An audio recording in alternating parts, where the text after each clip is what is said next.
मला खात्री आहे की तुमच्यापैकी जवळजवळ सगळ्यांनी राज शमानी यांचा अलीकडचा पॉडकास्ट पाहिला असेल आणि त्या पॉडकास्टमध्ये झोमॅटोचे संस्थापक दीपेंदर गोयल यांच्याबद्दल एक गोष्ट सगळ्यांच्या लक्षात आली असेल.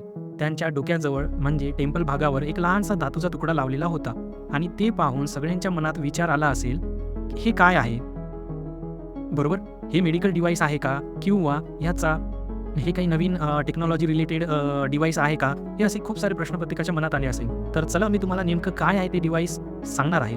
ते नेमकं काय आहे, का वापरलं जातं आणि याचा भविष्यकाळ काय आहे याबद्दलची चर्चा आपण करूया. ते डिव्हाइस नेमकं काय आहे याचं सर्वात आधी आपण जाणून घेऊया. सर्वात आधी त्या उपकरणाचं नाव आहे टेम्पल. हो, हे कुठल्याही साधा फिटनेस बँड नाही आणि अजून बाजारात विक्रीसाठी उपलब्ध सुद्धा नाही. हे एक प्रायोगिक एक्सपेरिमेंटल हेल्थ डिव्हाइस आहे. दीपेंदर गोयल का वापरतात असा आपला प्रश्न आला असेल. दीपेंदर गोयल हे उपकरण गेल्या 1 वर्षापेक्षा जास्त काळ स्वतःवर वापरत आहेत. कारण हे उपकरण मेंदूतील रक्तप्रवाह म्हणजे सेरेब्रल ब्लड फ्लो रिअल टाईममध्ये मोजतं. मेंदूचा रक्तप्रवाह योग्य असेल तर आपली एकाग्रता, निर्णय क्षमता आणि मानसिक स्पष्टता चांगली राहते. यासाठी ते डिव्हाइस तिथे वापरले जातं. हे उपकरण टेम्पल भागातच का लावतात असा प्रश्न सगळ्यांना पडला असेल. तर टेम्पल भाग हा मेंदूचा अगदी जवळचा भाग आहे. इथून मेंदूची हालचाल, ताणतणाव आणि मानसिक थकव्याचे संकेत अधिक अचूकपणे मिळतात. म्हणून हे उपकरण डोक्यावर लावलं जातं. तर सगळ्यांना अजून एक प्रश्न पडला असेल की या उपकरणाचा मुख्य उद्देश काय आहे? कशासाठी वापरलं जातं? तर या उपकरणाचा मुख्य उद्देश आहे मेंदूचं आरोग्य समजून घेणं, मानसिक थकवा ओळखणं, एकाग्रतेची पातळी मोजणं आणि मेंदूच्या वृद्धत्वावर अभ्यास करणं. हे या डिव्हाइसचं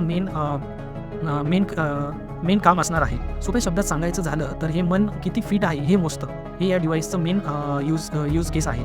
तर मला काही लोकांना वाटतं की हे मार्केटिंगसाठी केलेलं स्टंट असेल, जे की सगळ्यांच्या लक्षात आलं असेल. पण आता एक असा प्रश्न पडतो की सगळ्यांना की कदाचित माझ्या वेळी तरी मला असं वाटतं की हो, हे थोडंसं मार्केटिंग स्ट्रॅटेजी सुद्धा असू शकते त्यांची. कारण भविष्यात येणाऱ्या हेल्थ टेक आणि ब्रेन टेक्नॉलॉजीचं त्यांनी एक डिव्हाइस बनवलेलं आहे, तर त्यासाठी ते मार्केटिंग सुद्धा करू शकतात. कारण आजचं मार्केटिंग फक्त जाहिरात नसतं, तर ते विचार बदलण्याचं साधन असतं. आणि यामागचा खरा संदेश आणि भविष्य जर आपण बघायला गेलं तर दीपेंदर गोयल यांनी यांच्या त्या पॉडकास्टमधून एकच संदेश देण्याचा प्रयत्न केला की भविष्यात फिटनेस म्हणजे नेमकं शरीर सडपातळ असणं हाच नाही आहे, तर भविष्यात महत्त्वाचं असणार आहे मेंदू फिट तर तुम्ही फिट. जे लोक आपल्या मेंदूची काळजी घेतील तेच लोक भविष्यात मोठे निर्णय घेऊ शकतील.